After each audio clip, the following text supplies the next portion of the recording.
రాదో అదే graduate consultancy కంటే చేయి నువ్వు ఆర్థికంగా సమస్యలు కాదు పార్టీ ఉంది ప్రభుత్వం ఉన్నది even I'm not considered for again MLC extension అంటే ఏంటి వీడికి ఏ హోదా కల్పించే మళ్ళా జగించాలని ఏదైతుందో వీడి మాటని గిచ్చుకుంటాడు వీడిని ఇట్లే అనగదొక్కబడాలి ఎవడు జీవన్ రెడ్డి అంటే వాడు ఏదైతుందో వీడు ఇట్లే అనగదొక్కబడాలి తొక్కబడాలి వీడు ఇట్లే తొక్కబడాలి ఇదేనా మీ ఆలోచన మరి అట్లా తొక్కబడుతూ ఈడ అణిగిపోయిన దానికంటే ఇలా ఎదిరించి పోరాటం చేయడం నాకు కొత్త కాదు ఎదిరించి పోరాటం చేయడం నాకు కొత్త కాదు నేను అన్నాడు చంద్రబాబు నాయుడు ఎదిరించి పోరాటం చేసి నేను కేసీఆర్ ఎదిరించి పోరాటం చేసి నేను ఇవాళ రేవంత్ రెడ్డి గారిని కూడా ఎదిరించి పోరాటం చేస్తా అంటూ నేను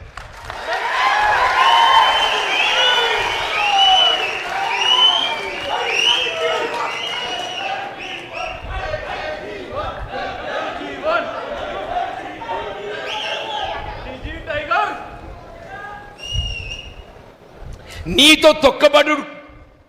అణగదొక్కబడ్డ దానికంటే ఎదిరించి పోరాడతారు పోయేదేమున్నదే నాకు ఎదిరించి పోరాడు పోయేదేంది అంటూ నేను మనం పోయేదేందే చెప్పర్రా పోరాడదామా వద్దా చెప్పండి పోరాడదామా వద్దా మరి ఇక్కడ అణగదొక్కబడదామా ఎంతకాలం ఈ అవమానాలు ఎంతకాలం ఈ అవమానాలు ఎంతకాలం ఈ మానసిక క్షోభ అంటే కాంగ్రెస్ పార్టీ నుంచి ఎవడు ఎదగద్దు కాంగ్రెస్ పార్టీ నుంచి ఎవడు ఎదగద్దు నీ చెప్పు చేతుల్లో ఉండేటోడు నీ దయా దాక్షిణ్యాలకు లొంగేటోడు నీ అడుగులకు అడుగులు ఎత్తటోడు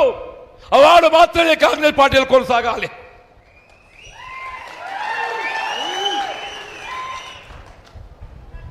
నిన్ను ఎదిరించేటోడు రాహుల్ గాంధీ ఆలోచనకు అనుగుణంగా నడిచేటోడు నువ్వు ఎవరిని అడగదొక్కుతున్నావే రాహుల్ గాంధీ గారి ఆలోచనకు అనుగుణంగా నడిచేటోడిని అడగదొక్కుతున్నావు అంటూ నేను నువ్వు అడగదొక్కేది ఎవరిని కాదు రాహుల్ గాంధీ గారి ఆలోచనకు అనుగుణంగా నడిచేటోడిని నువ్వు అడగదొక్కుతున్నావు అని చెప్పంటూ నేను 2.5 సంవత్సరాలు నేను పదవి అడగలేదే